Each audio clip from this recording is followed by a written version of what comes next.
ഇവിടെ നല്ലൊരു റോസാപ്പിളിൻ്റെ മരമുണ്ട്. നിറയെ ഇപ്പം കായുണ്ട്.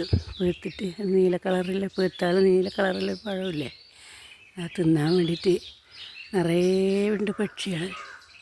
ഒരൊച്ച മാത്രമേ കേൾക്കുന്നു, കാണൂല. ചെറിയ പക്ഷികളാണത്. കാണുന്നുണ്ടോ അറിയില്ല. നമ്മൾ വീട്ടിൻ്റെ മുമ്പിൽ തന്നെയാണിത്. ഒച്ച മാത്രമേ കേൾക്കുള്ളൂ, എവിടെയും കാണുകയില്ല. ചെറിയ പക്ഷികളാണ്. എപ്പോഴും ഇതിൻ്റെ മുകളിലാണ് പഴം തിന്നുകൊണ്ട് ഇങ്ങനെ. എല്ലാതരം പക്ഷികളും ഉണ്ടാകും, കാണൂല. അതിൻ്റെ ഉള്ളിൽ കൂടെ നിറയെ പഴമുണ്ട്.